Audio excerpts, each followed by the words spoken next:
Chong Siak Ching, Chairman of the APEC CEO Summit 2009, Mr. Teng Da, Chairman of APEC, Chairman and CEOs, distinguished guests, ladies and gentlemen. I'm delighted to join you all this evening for the APEC CEO Summit and to have so many distinguished delegates with us in Singapore. I think it's one of the largest turnouts for a CEO Summit that APEC has experienced, and we will try our best to make this a worthwhile and a memorable experience for all of you. We are meeting at a significant moment for the Asia-Pacific region and for APEC.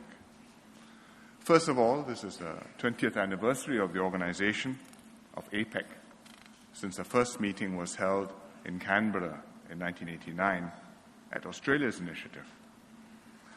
It's timely for us to review our progress, to examine our approaches to cooperating in the region, and to chart the way forward for the APEC economies.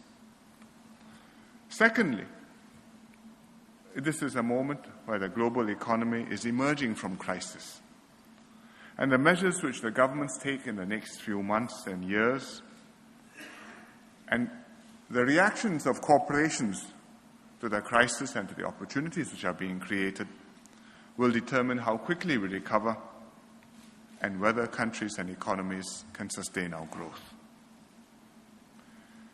APEC was founded back in November 1989, at a time when the Asia-Pacific was emerging as a prosperous and dynamic region, visibly standing out from the rest of the world. And many of the economies in the region felt that it was time to create an environment where all participants can prosper in peace, and particularly an organization which can promote free trade, give out, and to address the concerns which the countries had about protectionism and the slow progress of the Uruguay round. It was an idea which was in the air. Several possibilities were being discussed. The Australians had a serendipitous proposal which took off. It started off with 12 economies, 6 ASEAN countries, and 6 others: Australia, New Zealand, Canada, Japan, the United States. And gradually over the years it has expanded until now we have 21 members in the family. A considerable amount has been achieved over the last 20 years. The member economies have promoted free trade amongst themselves. They've concluded free trade agreements. There are over 40 FTAs which have been signed. The number of FTAs may by itself not be a totally comprehensive indicator, because you can have too many of them and it can become a spaghetti soup. But as an indication of the freeness with which trade is flowing, as well as the volume of trade, you can see that total exports have gone up 6-fold within the region, and average tariffs in member economies have come down by 2/3, from 17% to around 5%. And most important of all, the result of all this is economic growth, which in this region has undisputably outpaced global growth rates.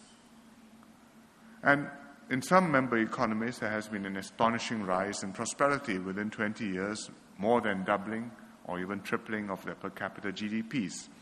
So these are all clear evidence of the benefits of free trade and globalization, and the good work, directly or indirectly, which APEC has done.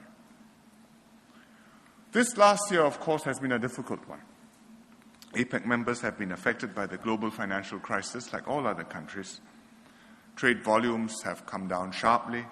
At one time, we thought they would collapse, but fortunately, they have now stabilized. Financing dried up, and some observers feared, with reason, that the world was in danger of entering another depression.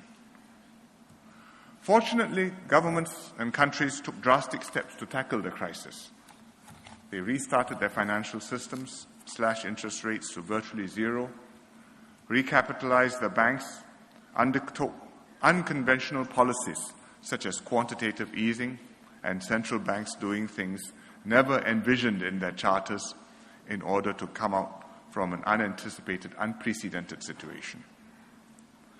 Governments implemented fiscal stimulus measures, discretionary spending on a large scale, deep tax cuts, direct transfers to households, all kinds of vouchers, handouts, cash for clunkers, schemes to encourage people to buy, to spend, to keep confidence up, and to prevent going into a self-fulfilling trough.